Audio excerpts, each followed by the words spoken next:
When we think about the internet or the sudden explosion of artificial intelligence, we picture a weightless, invisible cloud floating above us. But the reality is entirely physical and entirely submerged. Over 95% of international internet traffic, carrying $10 trillion in daily economic transactions, travels from continent to continent directly across the ocean floor. There are nearly 1 million miles of these communication cables crisscrossing the globe, and for the most part, they are no wider than a standard garden hose. Every streaming movie, every confidential government communication, and the sprawling AI data centers rely on these fragile threads. The ocean floor is the single physical choke point of the modern global economy. To understand how exposed this system is, look at Tonga. In 2022, debris from an underwater volcanic eruption severed the island's only communication cable. Instantly, an entire nation was cut off from global internet access, financial transactions, and basic emergency communications. While natural disasters like volcanic activity or earthquakes are a known risk, the threat landscape is shifting. In the Baltic and Red Seas, recent cuts to critical telecommunications lines aren't being attributed to nature. European governments are currently investigating them as deliberate acts of sabotage. As tech giants race to develop computation-intensive AI models, their demand for data is voracious.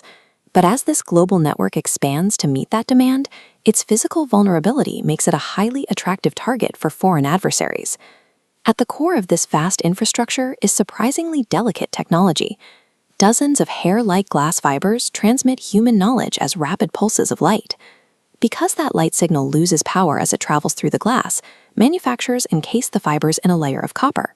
This conductive metal carries high-voltage electricity to power devices called repeaters, which are installed roughly every 50 miles to amplify the data signal. In shallow coastal waters, where the risk of human interference is highest, the cable needs intense protection. Engineers wrap the inner components in layers of heavy steel wires and thick plastic to resist mild aggression or chafing on the sea bottom. But past depths of 1,500 meters, this armor becomes too heavy and impractical.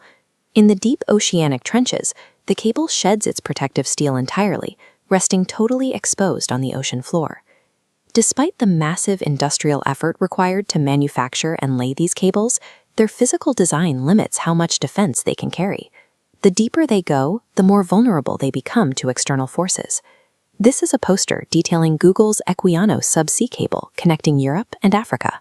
Driven by the direct infrastructure planning of players like Google, Meta, Amazon, and Microsoft, investment into new subsea cable projects is expected to reach $13 billion over the next 3 years. These tech giants are building proprietary networks to feed their growing artificial intelligence systems. Without the subsea connectivity that links these massive international grids together, multi-billion-dollar AI data centers are essentially just very expensive warehouses. Maintaining this expanding grid is a constant battle in a busy maritime environment. Every year, there are roughly 1 to 200 cable cuts. The vast majority of these are accidental, usually caused by commercial fishing trawlers pulling nets along the subfloor or ships dragging their anchors. Hostile actors have realized they can use this crowded environment to their advantage. Security experts are tracking a rise in gray zone tactics, actions deliberately intended to damage information flow without sparking an open military conflict. Instead of using identifiable Navy warships, a nation-state can send out a commercial cargo ship or a fishing vessel. If that unassuming boat drags an anchor and severs a critical telecommunications line, the crew can simply claim it was a maritime accident. It is incredibly difficult to prove intent on the open ocean. This ambiguity provides foreign adversaries the perfect cover to test their ability to paralyze the global internet while evading direct retaliation. Because physical patrols across 1 million miles of wire are impossible, cable operators are turning to a new technological defense system called Distributed Acoustic Sensing, or DAS. DAS transforms the subsea fiber optic cables themselves into an early warning system.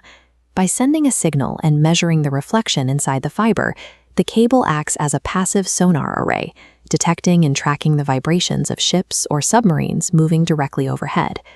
Companies also employ severe software-side defenses. Data leaving a hyperscale facility is heavily encrypted at the network level, and then encrypted again at the application level. Even if an adversary manages to deploy an advanced submersible to physically tap a deep-water cable, the intercepted data is entirely unreadable.